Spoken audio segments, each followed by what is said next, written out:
Hello दोस्तों, I hope आप बहुत ही अच्छे होंगे। इस वीडियो में पढ़ेंगे प्रश्नावली 6.3 के बचे हुए क्वेश्चन को मेरे दोस्त भाई करने वाले हैं। यहाँ पर देखिए जो आपका 13वां क्वेश्चन हमने नोट कर दिया, क्योंकि इसके पहले जितने भी क्वेश्चन है हमने सारे कर लिए हैं। अब देखिए 13 नंबर क्वेश्चन आपका क्या कह रहा है कि एक त्रिभुज एबीसी की भुजा बीसी पर एक बिंदु डी इस प्रकार स्थित है। जो बिंदु डी है मेरे दोस्त भाई वो इस प्रकार स्थित है कि कोण एडीसी बराबर है कोण बीएसी के। और हमें बताना क्या है, हमें प्रूफ क्या करना है मेरे दोस्त भाई। ये क्वेश्चन में यहाँ पर दिया है कि दर्शाइए कि सी ए स्क्वायर बराबर C B into C D. अब देखिए इसको सोल्व करेंगे मेरे दोस्त भाई। इसमें डायग्राम आपका नहीं दिया था, तो डायग्राम हमें क्या करना पड़ेगा मेरे दोस्त, बनाना पड़ेगा। नॉर्मल सी बात है, जब डायग्राम नहीं दिया है मेरे दोस्त तो क्या करना पड़ेगा, बनाना ही पड़ेगा ना। तो हम लोग डायग्राम सबसे पहले बना लेते हैं। तो एक त्रिभुज है एबीसी, तो एबीसी एक त्रिभुज बना लेते हैं यहाँ पर कुछ ऐसे मेरे दोस्त। अब देखिएगा ध्यान से, इसका नाम है ए, इसका नाम है बी, इसका नाम है सी मेरे दोस्त। इतना समझ में आ रहा है। अब देखिए यहाँ पर कहा है, बोला है क्वेश्चन में आपसे कि भुजा बीसी पर एक बिंदु डी इस प्रकार स्थित है। इस भुजा पर बीसी पर एक बिंदु डी इस प्रकार स्थित है, तो हम क्या करते हैं, यहाँ से एक ऐसे रेखा मान लीजिए हमने खींच दिया, इसका नाम दे दिया जो बिंदु डी है आपका मेरे दोस्त। और इसमें दिया है ना कि यह कोण का मान, क्योंकि यहाँ पर दिया है कोण ए डी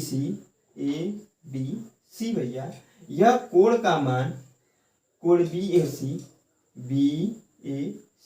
यानी कि भैया हम यह बोल रहे हैं कि यह कोण की जो वैल्यू है ना, यह कोण की जो वैल्यू है इस कोण के बराबर है। यह प्रश्न में दिया है, हम नहीं कह रहे हैं, यह प्रश्न में दिया हुआ है। तो क्या प्रश्न में दिया है इसको नोट करते हैं। क्वेश्चन को नोट करने का तरीका भी होता है मेरे दोस्त भाई कि गिवन दैट कर सकते हैं, या फिर हमें जो दिया है, क्या दिया है मेरे दोस्त कि कोण ए डी सी बराबर है कोण बी ए सी के। इतना समझ में आ रहा है मेरे दोस्त।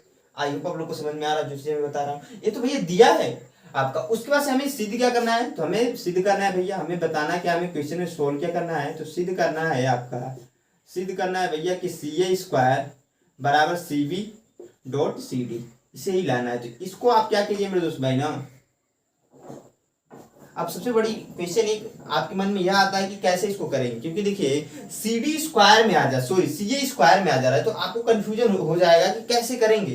तो यहाँ पर देखिए, आप यहाँ पर जो डायग्राम हमने बनाया है वहां पर आकर देखिएगा, तो यहाँ पर जो सी ए बोल रहा है वो सी ए यहाँ पर है, यानी कि, और उसके बाद से C B into C D, तो सी बी भैया यह हो जाएगा, और सी डी यानी कि यह भुजा है और यह भुजा है और यह भुजा है। इन तीनों भुजाओं की बातें ने जो सिद्ध करना चलना है सिंपली। तो हम कैसे करेंगे मेरे दोस्त भाई, तो आप यहाँ पर दिख रहा होगा एक छोटा सा चीज यह कि अगर आप ध्यान से देखिएगा मेरे दोस्त भाई, तो ए बी सी में यानी कि इस बड़े वाले त्रिभुज में देखेंगे, और ए डी सी में अगर मैं अलग से बना दूंगा एक छोटा सा नन्हा सा मेरे दोस्त भाई, एक छोटा सा मैं बना दूं इधर अलग से त्रिभुज ट्रायंगल, तो क्या हो जाएगा, यहाँ पर मैंने नाम दे दिया ए, जो है सेम वही करते हैं।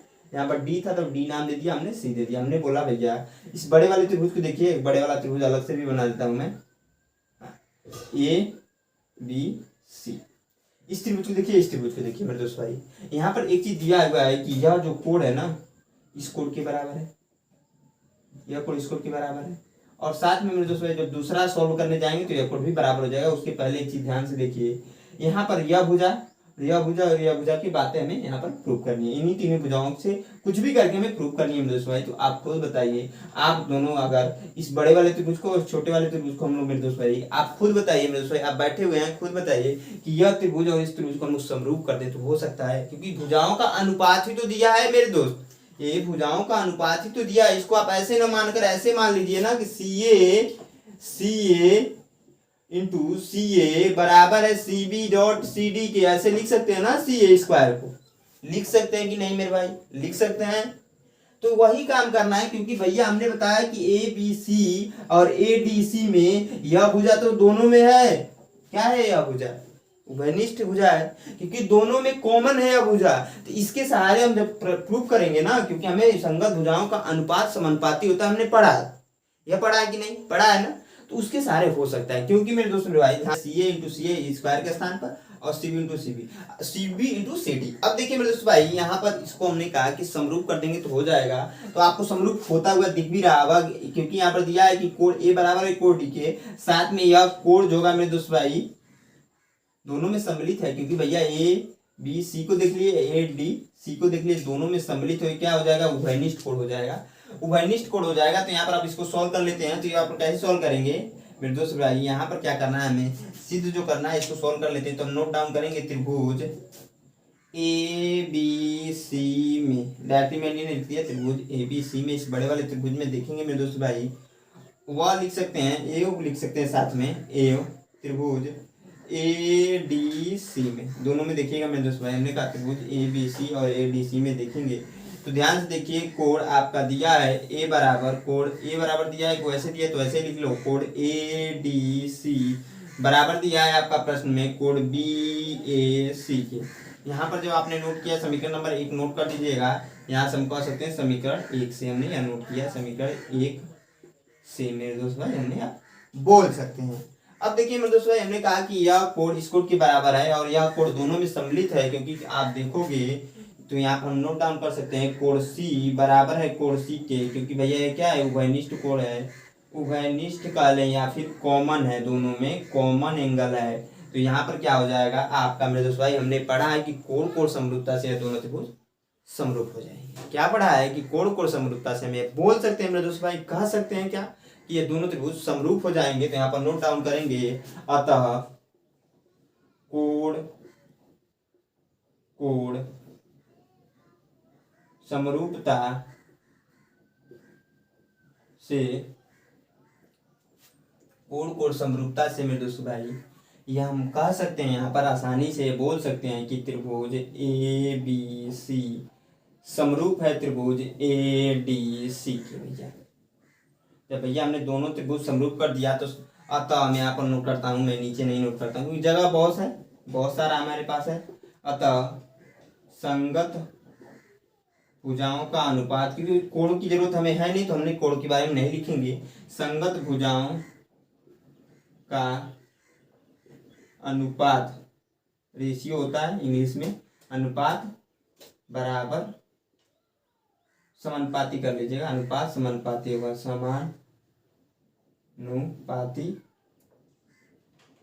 होगा मेरे दोस्तों। इतना समझ में आप लोग को आ रहा होगा। हमने बोला कि जब यह त्रिभुज बड़ा वाला त्रिभुज इस छोटे वाले त्रिभुज को मेरे दोस्तों भाई, यह जो छोटा वाला त्रिभुज है आपका छोटा वाला त्रिभुज है और ये जो बड़ा वाला त्रिभुज है दूसरे की क्या है समरूप है, तो उस कंडीशन में यह होता है मेरे दोस्तों संगत भुजाओं का अनुपात समानुपाती होता है। ये हमने नोट डाउन किया, ये होता है पॉसिबली। अब देखिए मेरे दोस्त भाई क्या करेंगे ना, यहाँ पर ध्यान दीजिएगा, बहुत सारे मेरे भाई लोग क्या करेंगे ना कि यहाँ पर देखने लग जाएंगे यह भुजा बटे यह भुजा के कर देंगे और यह भुजा बटे यह भुजा के करेंगे। तो ऐसा करेंगे तो आपका गलत हो जाएगा। क्यों गलत हो रहा है मेरे दोस्त भाई, ध्यान से देखिए, आपका यह कोड जो हमने लिया है तो इस कोड के बराबर किया है। संगत कोड जो होगा आपका संगत कोड ए का कोड डी है। ध्यान से देखिएगा, शॉर्ट फॉर्म में समझा रहा हूँ, इधर मत देखिए अभी आप लोग। हमने कहा कोड डी के संगत कोड है क्या, कोड ए, साथ में कोड सी का संगत कोड हमने कोड सी को बनाया है, कोड डी का संगत कोड ए को बनाया है, साथ में कोड सी का संगत कोड सी को बनाया है। तो ध्यान से देखिए मेरे दोस्त भाई, आपका यहाँ पर ध्यान से देखिए, जो संगत भुजाएं होंगी, संगत भुजाएं क्या क्या होंगी, यह भुजा एसी भुजा इसमें मेरे दोस्त भाई क्या हो जाएगी, इसके बराबर हो जाएगी, क्योंकि देखिए हमने यह कोड इसमें लिया है, यह कोड इसमें लिया। ध्यान से देखिएगा, यही पॉइंट समझने वाली बात है मेरे दोस्तों। यहीं पर हमारे 90% स्टूडेंट्स हैं, जो मेरे छोटे छोटे 90% भाई है ना, गलती कर जाएंगे, इतना ध्यान रखिएगा। हमने कहा मेरे दोस्त कि यह कोड हमने ले रहे हैं और यह कोड ले रहे हैं, क्योंकि कोड सी बराबर है कोड सी की, हमने अभी अभी थोड़ी देर पहले ही प्रूव किया है। और साथ में यह कोड इस कोड के मेरे दोस्तों इस कोड के बराबर है, तो इस यह भुजा बट्टे यह भुजा होगा ना, यह भुजा बट्टे यह भुजा। बड़े वाले त्रिभुज को देखिएगा आप लोग, बड़े वाले त्रिभुज को मेरे दोस्त भाई देखिएगा, तो यह भुजा यानी कि इसके ऊपर चले जाइए, सी ए किया है तो इसके ऊपर यह भुजा अब बटे यह भुजा। तो हम कह सकते हैं मेरे दोस्त भाई संगत भुजाओं के अनुपात के सहारे कि सी ए बटे हो जाएगा आपका सी डी, क्योंकि भैया हमने बताया आपको, फिर से मैं बता रहा हूं कि यह कोड इस कोड के बराबर है, प्रश्न के अनुसार किया है, और यह कोड इस कोड के बराबर है मेरे दोस्त। तो इसके बीच आने वाली भुजा और इसके बीच आने वाली भुजा का ही संगत मान सकते हैं ना। जब यह इसके संगत है या इसके संगत है तो यह भुजा भी इस भुजा के संगत होगी। तो हमने कहा दिया सी ए बटे सी डी बराबर है मेरे दोस्त, बराबर हो जाएगा। उसके बाद से जो अगला ले रखा है उसी के अनुसार कीजिए। इसमें अगला ले रखा है आपका सीबी के कुछ बारे में, तो सीबी यह है आपका, तो इसके हमने पहले लिखा है तो सीबी यहाँ पर हो जाएगा, बटे आ जाएगा मेरे दोस्त भाई। इसको हमने ले लिया है, ध्यान से देखिए। उसके बाद से सी ए हो जाएगा। क्या हो जाएगा? सी ए कर लीजिए या फिर डी ए कर लीजिए, बात दोनों एक ही होता है। तो ध्यान से देखिए सी ए ही करेंगे मेरे दोस्त, सी ए की जरूरत है हमें, क्योंकि यहाँ पर सी ए स्क्वायर लाना था ना, अब आ गया है सी ए। आई होप आप लोग को समझ में आ रहा है जो चीजें बता रहा हूँ। कहीं पर डाउट चला जाता है तो मैं हर एक वीडियो में बोलता हूँ कि आप कमेंट करके पूछ लीजिए मेरे दोस्तों। अब देखिए आप तो आगे आए, क्योंकि देखिएगा अब इसका इसमें करा दीजिए गुड़ा। और हाँ तो दोस्तों आगे देखिए क्या होगा, इसका इसमें हम गुड़ा करा दें, सी ए इंटू सी ए आ जा रहा है बराबर C B dot C D, यही लाना है मेरे दोस्त भाई ना। देखो C B dot C D जो इधर आ गया, इसका इसमें गुणा करा देंगे मेरे दोस्त भाई, तो क्या आ जाएगा? सी ए स्क्वायर बराबर C B dot C D, यही हमसे पूछा था, हमने प्रूव कर दिया मेरे दोस्त भाई। कितना ही आसान था, बहुत ही आसान था, बस आपको समझने की जरूरत थी। मैं इसको मिटाकर क्या करता हूँ, 14 नंबर वाले क्वेश्चन को हम लोग इस वीडियो में नहीं करने वाले, उसको सेपरेट वीडियो में कर लेंगे। 15 वाले क्वेश्चन को नोट करके मेरे दोस्त भाई बताता हूँ। अच्छा प्रश्न है, ध्यान से देखेंगे मेरे दोस्त तो जरूर समझ में आएगा। हाँ दोस्तों, जो हमारा अगला प्रश्न हमने आपको नोट कर दिया, क्या है आपका 15वां, की लंबाई 6 मीटर वाले एक ऊर्ध्वाधर स्तंभ की भूमि से छाया की लंबाई 4 मीटर है। कहा रहा है ना कि लंबाई 6 मीटर वाले ऊर्ध्वाधर स्तंभ की भूमि से छाया की लंबाई 4 मीटर है, जबकि उसी समय एक मीनार की छाया की लंबाई 28 मीटर है। तो मीनार की ऊंचाई याद करना है मेरे दोस्त भाई। तो देखिए इसमें बहुत सारे कंफ्यूजन है अगर आप डायग्राम नहीं बना पाते हैं तो, क्योंकि डायग्राम दिया भी नहीं है आपका, तो इस क्वेश्चन का आपको कई बार प्रैक्टिस करना पड़ेगा, जिससे कि आपको आने लग जाएगा। आप प्रैक्टिस नहीं करोगे तो हमको थोड़ी धोखा दोगे मेरे दोस्त, आप अपने आप को धोखा दोगे, क्योंकि आपको एग्जाम देना, हमको तो एग्जाम देना नहीं है, आपको ना एग्जाम देना है। तो आप इसलिए इस क्वेश्चन का प्रैक्टिस जरूर कीजिएगा, क्योंकि इसमें डायग्राम ही टफ है। डायग्राम को अगर आपने सही से बना दिया तो क्वेश्चन यूं सोल्व हो जाएगा। देखिए ध्यान से, यहाँ पर एक कह रहा है कि स्तंभ है, मान लीजिए हमने यहाँ पर स्तंभ बना दिया कुछ, इसको और नीचे से बनाते हैं यहाँ पर ऐसे, सीधा नहीं बन रहा है क्या दोस्त? बनेगा बनेगा, अभी बनेगा, अभी भी नहीं बना है लेकिन चल जाएगा काम हमारा। यह क्या है? 6 सेंटीमीटर, 6 मीटर है सॉरी, जो स्तंभ है ऊंचा है 6 मीटर, यहां से एक छाया बन रही है जो है 4 मीटर। इतना तो समझ में आ ही रहा होगा दोस्त, इतना समझ में आ रहा है, इतना प्रश्न आपका दिया हुआ है। साथ में कह रहा है ना कि यहाँ पर जबकि उसी समय एक मीनार की छाया, तो हम क्या करते हैं ना, मीनार इधर बना देते हैं, बनाते हैं, ये देखते हैं यहाँ पर इधर आकर हम क्या कर रहे हैं, यहाँ पर एक मीनार बना ले रहे हैं, मान लीजिए कुछ इतना लंबा, यह आपका मीनार है, हमने यह पॉइंट नहीं यह बिंदु मानिएगा। और क्या करेंगे, यहाँ से जो छाया बन रही है यहाँ से यहाँ तक की जो डिस्टेंस है 28 मीटर है भैया। अब आपका डायग्राम बन चुका है, क्यों? क्योंकि भैया यहाँ से अगर हम रेखा खींचते हैं तो त्रिभुज के आकार का हो जाएगा, यह बन गया, डायग्राम बन गया। अब इसका नामकरण करना पड़ेगा ना, तो ध्यान से देखिए, यह हमने पहले बनाया तो इसका नाम दे दिए ए बी और सी, उसके बाद इसका नाम दे दिया हमने सी के बाद भैया क्या डी, या फिर डी यहीं पर दे दिए डी और ई, ऐसे भी लिख सकते हैं। नहीं तो क्या कीजिए मेरे दोस्त भाई, ऐसे ही नहीं नॉर्मल ही लिख लीजिए, यहाँ पर ए, अब सही ऐसे लिखिए ना, ए बी सी, यहाँ पर डी लिख दीजिए, ये आपका ई हो जाएगा। आई होप आप लोग को समझ में आ रहा होगा प्रश्न। अब देखिए हमने नामकरण भी कर दिया, क्योंकि आप भी आए हम भी आए, जो भी इस धरती पे होता है उसका नाम जरूर होता है। मूवी आती है, हर एक दिन आए दिन मूवी आती है तो उसका नाम रखा जाता है ना। तो ऐसे ही जब हमने इस फिगर को बनाया तो इसका नाम तो देना पड़ेगा, तो जनरली हम अल्फाबेट में ही तो नाम देते हैं, देते कि नहीं मेरे दोस्त? देते हैं ना, तो वही करेंगे यहाँ पर। अब देखिए यहाँ पर ध्यान से आगे हम बढ़ेंगे, यहाँ पर दिया क्या है प्रश्न में, प्रश्न के अनुसार बहुत सारी चीजें दिया हुआ है, तो मैं इसको नोट करके डायरेक्टली प्रूव कर देता हूँ। कैसे प्रूव करेंगे मेरे दोस्तों, आपके मन में एक क्वेश्चन तो होना चाहिए ना। यहाँ पर आपको इस मीनार की ऊंचाई ज्ञात करनी है। इस मान लीजिए हमने मीनार की ऊंचाई x मान ली, यह आपका मीनार है, यह आपका स्तंभ है,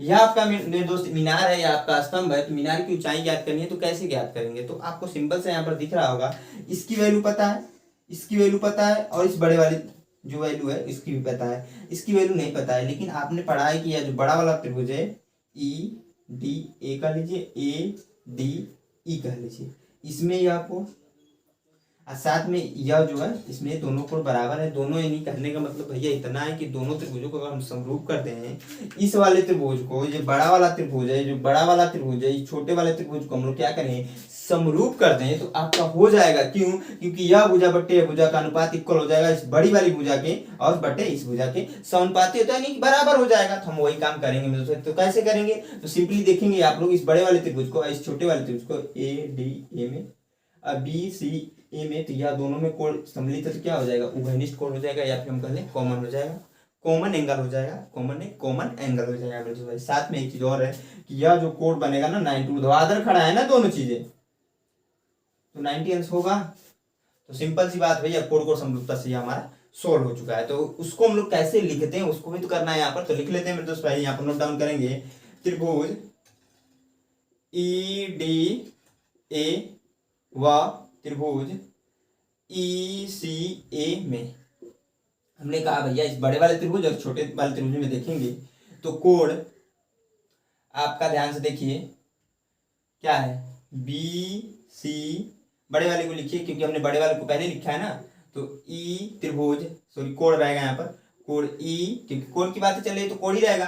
कोण ई डी ए बराबर है कोण बी सी ए के भैया, क्योंकि यह 90 डिग्री है। हमने कहा भैया यह कोण इस कोण के बराबर है क्योंकि यह 90 डिग्री है। साथ में यह भी है कि कोण ए बराबर है कोण ए के, क्योंकि यह क्या है, उभयनिष्ठ कोण है, उभयनिष्ठ कोण है मेरे दोस्त, कोण है, क्योंकि यह जो क्या है, यह दोनों में सम्मिलित है तो उभयनिष्ठ कोण कर लीजिए या फिर कॉमन एंगल कह लीजिए। अब देखिए मेरे दोस्त भाई, हमने पढ़ा है तब कह सकते हैं कि किसी दो त्रिभुजों में उनकी दो भुजाएं हमने पढ़ा है कि बराबर जब हम कर सकते हैं तो कोण को समरूपता से हमने यहाँ बोल सकते हैं कि ये दोनों त्रिभुज क्या होंगे, समरूप होंगे। हमने पढ़ चुका है, तो यहाँ पर नोट डाउन करेंगे कि कोण समरूपता से, कोण समरूपता से मेरे दोस्त भाई हम यहाँ कह सकते हैं क्या, कि बोल सकते हैं आपका कि त्रिभुज ई डी ए समरूप है त्रिभुज ई सी ए के। जब भैया समरूप है तो इनके संगत भुजाओं का अनुपात समानुपाती होगा, तो हम यहाँ भी कह सकते हैं। इसलिए लिखिएगा, इसलिए मेरे दोस्त भाई, इसलिए हम कह सकते हैं संगत भुजाओं का अनुपात समानुपाती होगा।